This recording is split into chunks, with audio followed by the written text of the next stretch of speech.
Nous lisons dans Éphésiens chapitre 5 verset 18 « Soyez remplis de l'Esprit ».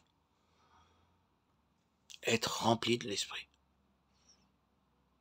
Ce n'est ni par les émotions, ni par aucune impression de lumière, de force ou de joie qu'il faut attendre la présence du Saint-Esprit, en être rempli.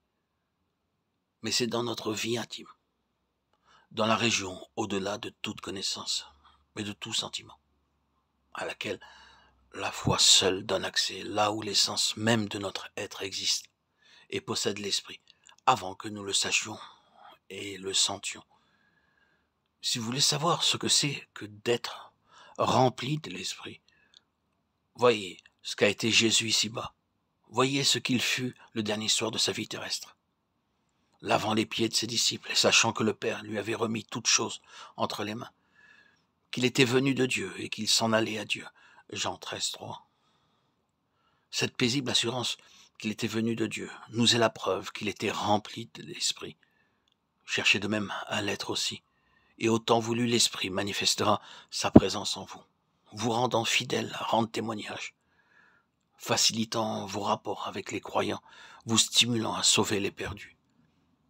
Remarquez aussi la liaison qui se trouve entre « soyez remplis de l'Esprit » et « vous entretenant ensemble » Éphésiens 5, 19. Ce n'est que dans la communion des membres du corps de Christ, unis par la charité, que l'Esprit révèle sa présence. Jésus a dit « c'est l'Esprit qui rendra témoignage de moi ». Et vous aussi, vous rendrez témoignage. Jean 15, 26, 27. C'est quand nous voulons obéir que nous pouvons avoir conscience d'être remplis de l'Esprit. Ils furent tous remplis du Saint-Esprit et commencèrent à parler. Actes 2, 4. Dès que nous possédons ce même esprit de foi, nous devons parler. Il faut que la source jaillisse, que le fleuve coule. Le silence serait la mort.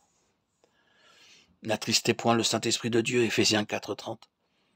Cette recommandation précède le commandement « Soyez remplis de l'Esprit ».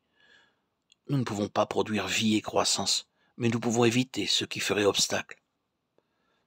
À nous de vouloir obéir, de nous détourner de la chair pour nous attendre à Dieu. À nous de nous soumettre à l'Esprit dans tout ce que nous connaissons de la volonté de Dieu. Tandis que c'est d'en haut que nous serons remplis de sa présence. Attendez-le donc de Dieu, vous tenant en prière au pied de son trône. Et pendant que vous priez, regardez au-dedans de vous et croyez que cette puissance invisible a réellement pris possession de votre être tout entier. Soyez remplis de l'Esprit. C'est là le devoir et le privilège de tout croyant. Et puisque Dieu le commande, il faut que ce soit possible. Et certain, il faut que ce soit au pouvoir de la foi. Veuille notre Dieu hâter le jour où aucun croyant n'en doutera plus.